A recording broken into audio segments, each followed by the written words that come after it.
అయ్యా బాబా నేను మళ్ళీ వచ్చేసాను ఫిష్ లోడింగ్ పార్ట్ 2 అండి. Welcome to my channel.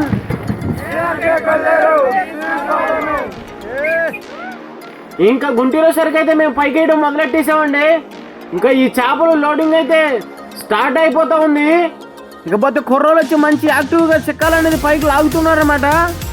ఇకపోతే వీడేంట్రా బాబు వీడియోలు చూసుకున్నాడు, వీడు కూలి పనికే కదా వెళ్ళింది అని అనుకోవచ్చు మీరు. నాకు ఎక్కడికి వెళ్ళినా వీడియో తీయడం చాలా ఇష్టం కాబట్టి వాళ్ళు కూడా నన్ను పెద్దగా ఏమనరు.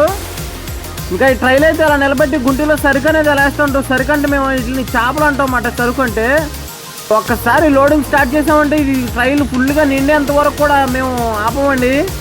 ఇంకా ఎన్ని వందల టన్నులైనా ఇలా లాగుతూనే ఉంటాము. ఇక ఒళ్ళుపోట్లు అయితే మామూలుగా ఉండవండి. మేస్త్రిగా తెల్లగట్లు లేపినప్పుడు చూడాలి మా బాధలు.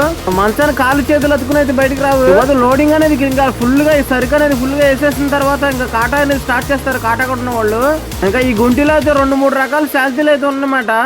ఇంకొక శాల్తీ వచ్చేసి కట్ల, ఇంకో రెండో శాల్తీ వచ్చేసి సేల్ అవుతుంది అనమాట. మూడో శాల్తీ వచ్చేసి గడ్డి చేప అక్కడక్కడ అనేది ఉన్నది.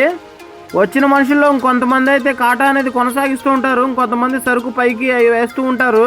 ఈ ఫ్యాక్టరీ సంబంధించిన ప్యాకింగ్ వాళ్ళు అయితే వస్తారన్నమాట. ఈ శీలావతి వేరియేషన్స్ అయితే వాళ్ళు వేరుకుంటూ ఉంటారు.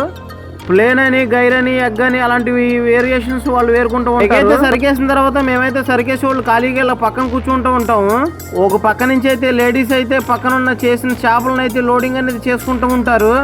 ఇంకా ప్యాకింగ్ అనేది లోడింగ్ చేసుకుంటారు అన్నమాట. కాస్త ఒక పార ఐస్ అయితే కొట్టి లారీలో అయితే చేసుకుంటారు.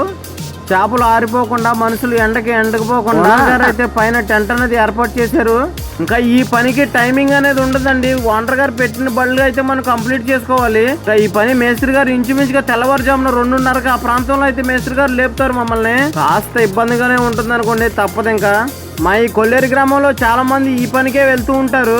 వలలో ఉన్న చేపలన్నీ పైకేసేసిన తర్వాత మేమైతే ఖాళీ కదండి ఇలా సరదాగా ఆడుకుంటూ ఉంటాము. ఎండైనా వానైనా చలి అయినా సరే మేమందరూ కలిసికట్టుగా వర్క్ అయితే చేసుకుని కంప్లీట్ చేసుకుంటూ ఉంటాము. మరొక వీడియోతో మళ్ళీ కలుసుకుందాం.